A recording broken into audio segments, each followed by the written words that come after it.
In the spring of 1945, the most devastating war in human history was grinding to its end, and across the shattered continent of Europe, entire cities had been reduced to nothing but mountains of rubble, ash, and silence. Germany, the nation that had unleashed this apocalypse upon the world, lay in total ruin. Allied bombers had destroyed over 5 million homes, food production had collapsed to half of pre-war levels, and 12 million refugees were flooding westward into the wreckage. Standing over this broken nation were the four victorious Allied powers: the United States, the Soviet Union, Great Britain, and France, each occupying their own zone of conquered German territory, each with very different visions for what should come next. No one alive in 1945 could have imagined what was about to happen, that the United States of America, instead of grinding its defeated enemy into permanent submission, would choose to rebuild Germany from the ground up.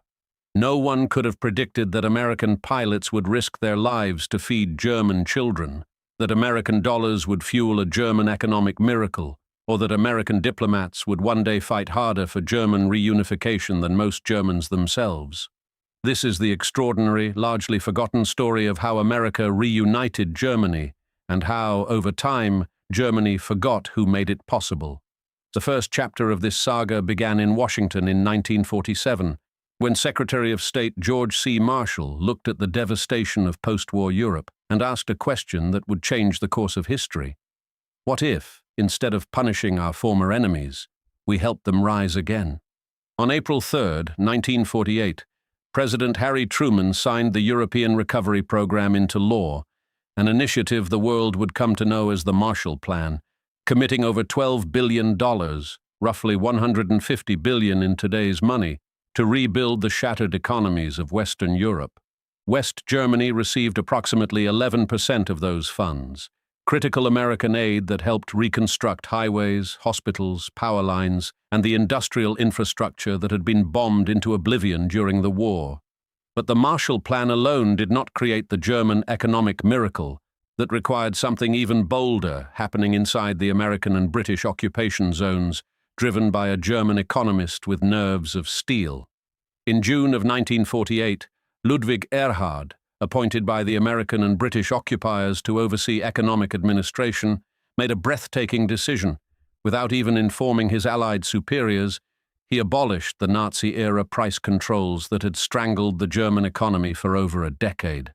Simultaneously, the Western Allies introduced the Deutsche Mark to replace the worthless, hyperinflated Reichsmark, and the effect was nothing short of electric, as industrial production more than doubled in just 6 months and the black market vanished almost overnight. What followed was the Wirtschaftswunder, the economic miracle, a period of explosive growth in which West Germany's gross national product surged at 8% per year throughout the 1950s, exports doubled, and industrial production per capita more than tripled. None of this would have been possible without the American security umbrella, because without NATO shielding West Germany from Soviet aggression, no investor on Earth would have risked a single pfennig in the new republic. But before the economic miracle could take root, before the factories could hum and the Deutsche Mark could stabilize, America first had to prove something far more fundamental, that it would never abandon the German people when the darkness closed in. That proof came during the most terrifying confrontation of the early Cold War, when on June 24, 1948, Soviet dictator Joseph Stalin ordered every road, railway, and canal into West Berlin sealed shut, cutting off over 2 million civilians from food, fuel, and medicine.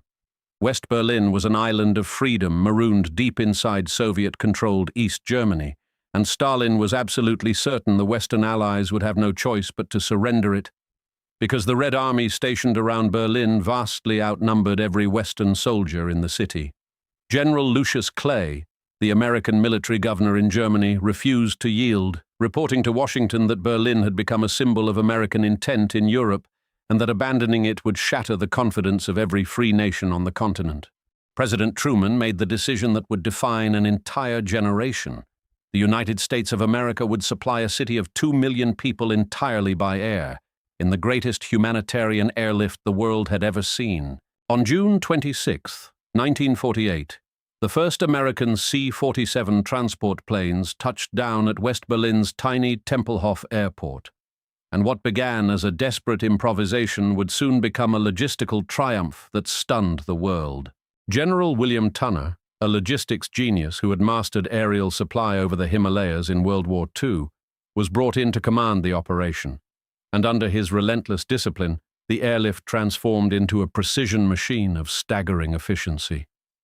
At its peak, over 400 aircraft, 250 American and more than 150 British, shuttled around the clock through narrow air corridors over Soviet-controlled territory, one plane landing at Tempelhof every 45 seconds, day and night. American pilots flew 2 or more round-trip missions every day in aging World War II aircraft, battling some of the worst winter weather on record, while Soviet fighters buzzed dangerously overhead and searchlights blinded them on approach. On Easter Sunday, 1949, Tunner launched the legendary Easter Parade, a 24-hour maximum effort that delivered nearly 13,000 tons of supplies in 1,398 flights, an aircraft landing or taking off every 30 seconds around the clock. That single day broke the back of the Berlin blockade, proving to Stalin and to the entire watching world that American resolve could not be starved, frozen, or intimidated into submission. Over 15 extraordinary months, American and British pilots flew 277,000 flights covering 92 million miles, delivering 2.3 million tons of coal, food, and medicine to the people of West Berlin, 3/4 of those flights flown by Americans. 77 men gave their lives during the airlift, 31 of them American, their names now engraved on the base of the airlift memorial in the Berlin district of Tempelhof, a monument that still stands today. One young American pilot, Lieutenant Gail Halverson, began dropping candy attached to tiny handmade parachutes to the children of Berlin as his plane flew overhead, sparking a nationwide movement back home that became known as Operation Little Victuals. The children of Berlin called the American planes Rosinenbomber, candy bombers, a word that still carries an almost sacred meaning in the German language, a reminder of the day their former enemies became their guardians. On May 12, 1949, Stalin lifted the blockade in humiliation. And as one German housewife said at the time, the airlift was the intermediary between us and the rest of the Western world, transforming enemies into comrades in adversity. General Clay reported to Congress in those final days that he had witnessed the spirit and soul of a people reborn, and he was right, because what happened in Berlin changed the relationship between Americans and Germans forever. But the airlift, for all its heroism, solved only the immediate crisis. The deeper wound of a divided Germany would fester and bleed for another 4 decades behind a wall of concrete, barbed wire, and machine guns. On August 13, 1961, East German soldiers began stringing barbed wire through the heart of Berlin, and within days, a concrete wall rose that would imprison an entire population behind guard towers, minefields, and standing shoot-to-kill orders. The Berlin Wall became the most hated symbol of communist tyranny on earth, a 27-mile scar running through the center of a once great city, separating families, lovers, and friends who could see each other's windows but could never cross. Over the next 28 years, at least 140 people would die trying to reach freedom on the other side, shot, drowned, or crushed in desperate attempts to escape the prison their own government had built around them. Through all of those long Cold War decades, the United States maintained nearly 250,000 troops on German soil, spending billions of American taxpayer dollars annually, not to threaten Germany, but to shield it from Soviet invasion. NATO, the North Atlantic Treaty Organization born in 1949 under American leadership, provided the collective security guarantee that allowed West Germany to invest in factories instead of fighter jets, in schools instead of submarines, in prosperity instead of war. And then, in the autumn of 1989, the world shifted on its axis, and the impossible, the unthinkable, the event that no serious analyst had dared to predict, suddenly became breathtakingly real. Soviet leader Mikhail Gorbachev had been loosening Moscow's iron grip on its satellite states through glasnost and perestroika, And in a historic break from decades of Soviet doctrine, he revoked the Brezhnev Doctrine, signaling that Soviet tanks would no longer crush democratic movements in Eastern Europe.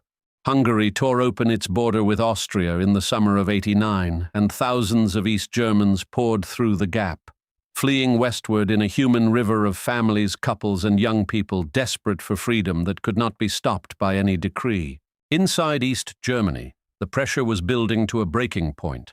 Every Monday night in Leipzig, tens of thousands of peaceful demonstrators marched through the streets carrying candles, chanting a phrase that would echo through history.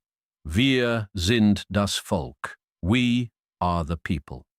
On October 7, 1989, Gorbachev visited East Berlin for the 40th anniversary of the East German state and delivered a legendary warning to its hardline leader Erich Honecker that sealed the regime's fate. Life punishes those who arrive late. Then came the night that changed everything, November 9, 1989. When an East German official named Günter Schabowski sat down at a televised press conference in East Berlin, clutching a paper he had barely read. A journalist asked when new travel regulations allowing East Germans to visit the West would take effect, and Schabowski, fumbling through his notes with visible confusion, uttered three words that shattered a world order: ab sofort, unverzüglich, effective immediately, without delay. It was a mistake. The regulations were not supposed to take effect until the following morning, but West German television broadcast the announcement instantly, and within hours, tens of thousands of East Berliners surged toward the checkpoints at the wall. At the Bornholmer Strasse crossing, the crowds grew so massive and the pressure so overwhelming that the border guards, with no orders and no one willing to authorize lethal force, simply opened the gates and let the people through.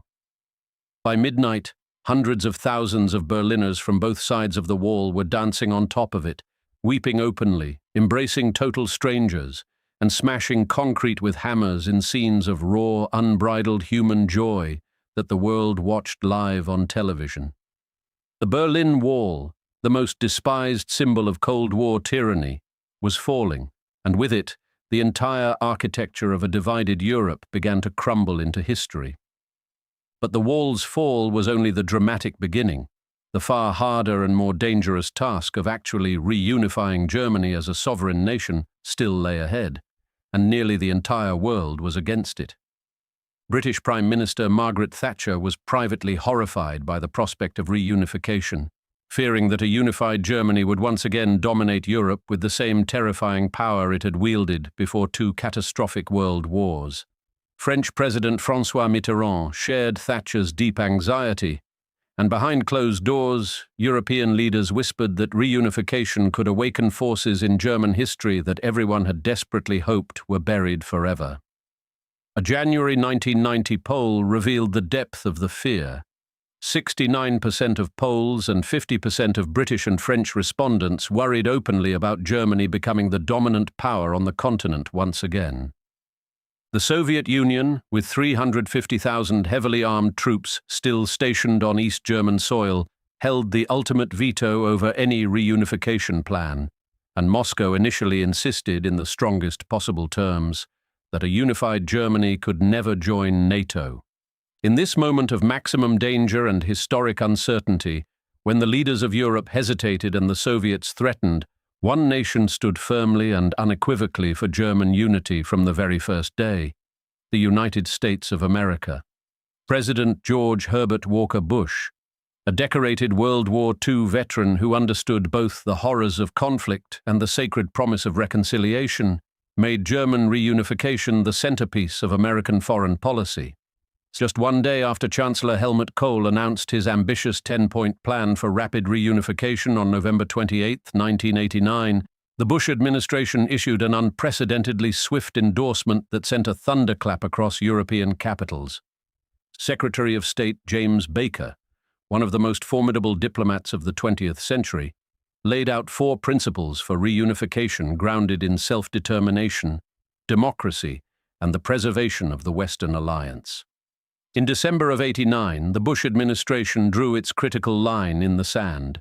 A united Germany must remain a full member of NATO, anchored permanently in the Western alliance that had kept the peace for 40 years. Kohl agreed without hesitation, understanding that a neutral Germany floating between East and West would destroy NATO, drive America out of Europe, and risk plunging the continent back into the dangerous instability of the early 20th century. But convincing the Soviet Union to accept a reunified Germany inside NATO, the very military alliance that had been created specifically to contain Soviet power, seemed to every serious observer on Earth to be flatly, completely impossible. Baker flew to Moscow on February 9, 1990, for a pivotal meeting first with Soviet Foreign Minister Eduard Shevardnadze and then with President Gorbachev himself, carrying with him the full weight of American diplomatic power. Baker argued with brilliant precision that a Germany anchored inside NATO was actually safer for Moscow than an independent, unaligned Germany with no constraints on its military power, pointing to the catastrophic lessons of 2 world wars. He proposed what became known as the 2+4 framework, the 2 German states plus the 4 occupying powers negotiating the terms of reunification together, a masterstroke that placed the Germans in the lead while giving every major power a seat at the table. Simultaneously, the Bush administration worked furiously behind the scenes to neutralize British and French resistance. When Thatcher told Bush that reunification was moving far too fast, the president firmly and immediately disagreed to her face. Bush met with Mitterrand on April 20, 1990, and personally secured the French president's promise to support German unity, a commitment that proved decisive at the Dublin European Council summit just 9 days later. In February, Bush wrote a famous letter to Kohl assuring the Chancellor that America would not allow the Soviet Union to dictate the pace or outcome of reunification, a letter that gave Kohl the confidence to negotiate from a position of extraordinary strength. On February 24th, Kohl arrived at Camp David for meetings with Bush, and the 2 leaders emerged together to declare publicly that a unified Germany should remain a full member of NATO, including full participation in its military structure. The next seismic breakthrough came on May 31, 1990, when Gorbachev arrived in Washington for a summit that would redraw the map of Europe, and Bush raised the principle of self-determination directly to the Soviet leader's face. Bush argued that Germany, like any sovereign nation under the Helsinki Principles, had the fundamental right to choose its own alliances, and in a moment that stunned every American official in the room, Gorbachev agreed. Condoleezza Rice, then serving on the National Security Council staff, later described the moment as electrifying, noting that even Gorbachev's own advisors looked visibly shocked that their leader had conceded the central point. But the final deal still had to be sealed, and that happened in one of the most unlikely and dramatic settings in all of diplomatic history, the Caucasus Mountains of southern Russia, in a region that German troops had once occupied during World War II. On July 15 and 16, 1990, Chancellor Kohl flew to meet Gorbachev at the Soviet leader's home region near Stavropol, and walking together through mountain meadows far from the cameras of the world, the 2 men hammered out the terms that would end the Cold War. Gorbachev agreed that unified Germany would receive full and unrestricted sovereignty, could freely choose to remain in NATO, and that the 4 Allied powers would relinquish all remaining occupation rights they had held since 1945. In exchange, Germany would slash its military to 370,000 troops, a staggering 45% cut, renounce all nuclear, biological, and chemical weapons, and pledge billions of Deutschmarks in economic aid to a Soviet Union teetering on the edge of collapse. This breathtaking agreement in the Caucasus was made possible by months of relentless American diplomatic groundwork. Without Bush setting the strategic framework and Baker clearing every obstacle, the deal between Kohl and Gorbachev simply could not have happened. On September 12, 1990, the 6 foreign ministers of the 2+4 process, Baker, Shevardnadze, Genscher, Hurd, Dumas, and de Maizière, gathered in Moscow to sign the treaty on the final settlement with respect to Germany. The treaty formally ended all remaining occupation rights of the 4 Allied powers, restoring full sovereignty to the German nation for the first time in 45 years, closing the book on a chapter that began with Hitler's unconditional surrender. Less than 3 weeks later, on October 3, 1990, at the stroke of midnight, The German Democratic Republic formally acceded to the Federal Republic, and church bells rang across the country as 1 million Germans celebrated beneath fireworks above the Brandenburg Gate. The United States Senate ratified the 2+4 treaty unanimously, and in 2011, UNESCO added it to the memory of the World Register, recognizing one of the finest achievements in the history of international diplomacy. James Baker himself later reflected that the United States had taken advantage of what turned out to be a very narrow window of opportunity, and that it was, in his words, a close-run thing. Stephen Hadley, the former National Security Advisor, captured it perfectly when he said that to many of the people closest to the process, German reunification was nothing short of a miracle. President Bush, in one of his most hopeful and visionary moments, invited the newly reunified Germany to become America's partner in leadership, expecting that Germany would quickly step forward as a confident, responsible power on the world stage. The expectation in Washington was immense. After all, America had fed Berlin when it starved, shielded Germany through 4 decades of Cold War, rebuilt its economy from ashes, and fought the entire world diplomatically for its right to be one nation again. Surely, the reasoning went, Germany would now stand shoulder to shoulder with America, spending robustly on its own defense, sharing the burdens of the Western alliance, and leading Europe with the confidence that its history and its salvation demanded. But what happened instead was something no one in Washington had quite anticipated. Slowly, steadily, and then with gathering momentum, Germany began to forget. With reunification achieved and the Soviet threat dissolved, Germany increasingly saw itself as part of a postmodern European peace project, a nation that had transcended the ugly necessities of military power and geopolitical competition.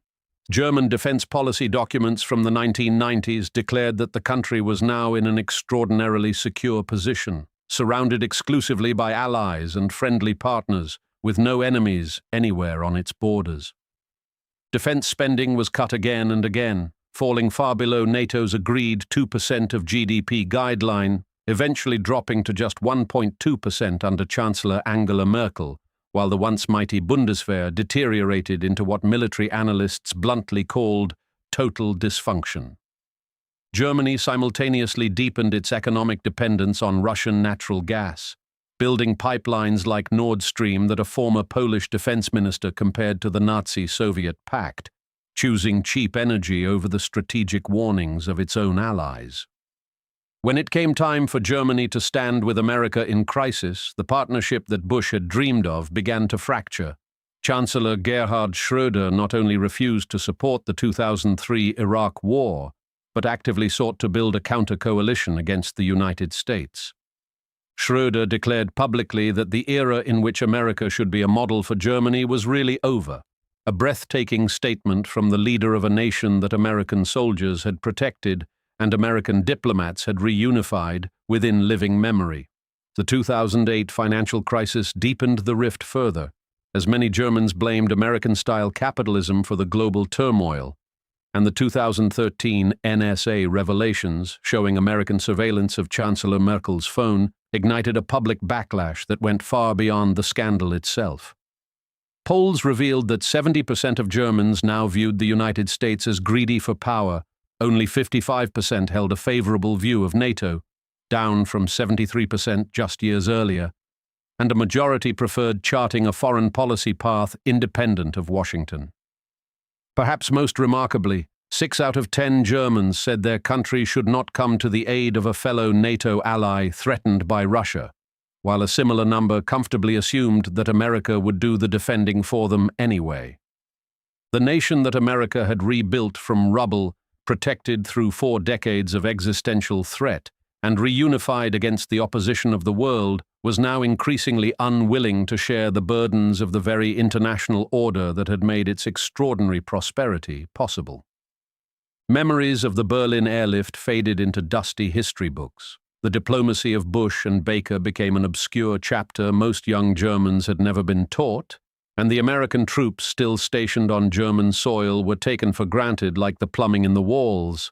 Every American president, Republican and Democrat alike, from Clinton through Obama to Trump, urged Germany to meet the 2% NATO spending target, and every German government found polite reasons to delay, deflect, and do the minimum. It took Russia's 2014 invasion of Ukraine and annexation of Crimea to begin shaking Germany from its strategic complacency.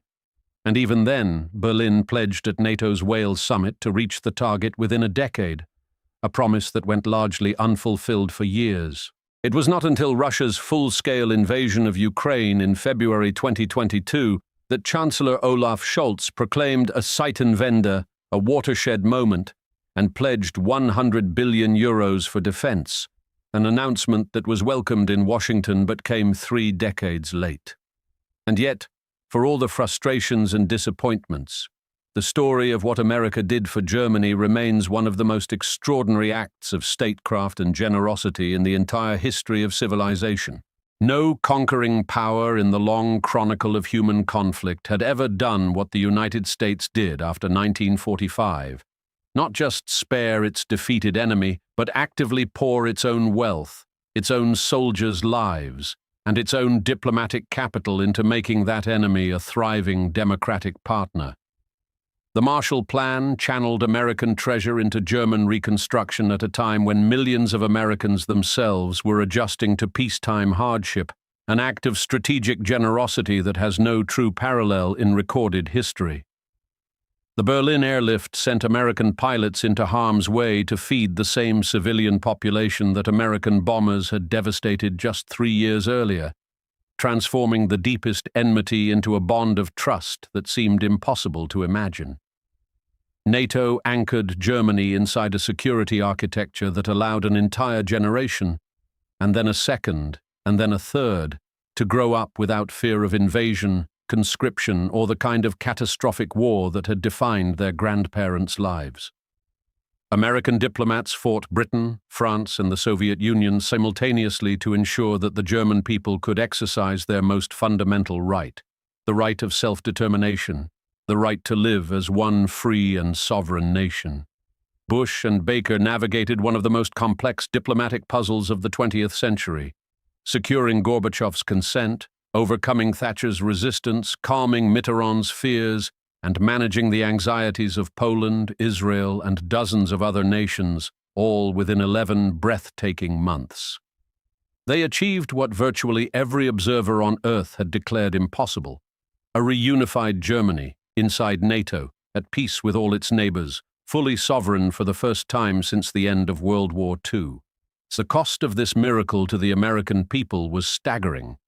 Decades of defense spending measured in trillions of dollars, hundreds of thousands of troops deployed far from home, and the constant shadow of nuclear confrontation with the Soviet Union. Economic power provided the depth and resources that sustained American engagement across 2 full generations of peacekeeping on a continent an ocean away from American shores. Institutional power established the alliance structures, legal frameworks, and security guarantees that gave Germany the confidence to invest, trade, and grow without the paralyzing fear that had haunted European nations for centuries. And political power shaped the international agreements, from the Marshall Plan to the 2+4 Treaty, that transformed a devastated, despised enemy into the economic engine and democratic anchor of modern Europe. Today, Germany is the largest economy in Europe and the 4th largest in the world, a democratic powerhouse whose citizens enjoy some of the highest living standards on Earth, protected by freedoms purchased in part by American blood, American treasure, and American resolve. Germany's firm anchoring into the family of Western democracies, what the Germans call Westbindung, was not an accident of geography or the inevitable march of history, but the deliberate and hard-won result of American strategic vision. And yet, as Carnegie scholar Jan Techow has observed, the case for a close relationship with the United States is now more complicated and much harder to make than it was during the Cold War, because the very success of American policy removed the fear that once held the alliance together. This is perhaps the bittersweet paradox of American achievement. The security and prosperity that Washington helped create in Germany ultimately made American involvement seem unnecessary to the very people who benefited from it most. Germany's own ambassador to the United States, Emily Haber, once described the fall of the Berlin Wall as a sudden gift out of the blue, and then added that in the moment of uncertainty that followed, visionary leaders came to the fore, chief among them American President George Herbert Walker Bush. That is the truth that history must not be allowed to bury. That when Germany's moment came, when the wall cracked open and the future of Europe hung in the balance, America did not hesitate, did not calculate, and did not look away. The pilots who flew through Soviet-harassed skies over Berlin, the diplomats who argued through marathon sessions in Moscow, the soldiers who stood guard along the Iron Curtain through 40 freezing winters, they are the ones who made German reunification possible. The question now is not whether Germany owes America gratitude, because nations do not operate on sentiment alone, but whether Germany and the entire Western world will remember the lesson that this story teaches with such profound and urgent clarity, that freedom is never free, that alliances demand sacrifice from all who benefit, and that the international order which keeps the peace will not defend itself. It must be actively sustained by the nations who live within its shelter. America reunited Germany not because it was obligated to, not because it was easy, and not because anyone asked, but because it believed that a free, democratic, and whole Germany would make the entire world a safer and more hopeful place. That belief was vindicated beyond anyone's wildest expectations, and it stands today as enduring proof that great nations, when guided by principle rather than vengeance, can choose to build rather than destroy. The story of how America reunited Germany is not simply a chapter sealed away in a history book. It is a living testament to what becomes possible when power is matched with vision and strength is tempered by extraordinary grace. And it is a reminder, urgent, necessary, and more relevant today than ever, that the bonds forged in those remarkable years must never be taken for granted, because once they are broken, they may never be repaired.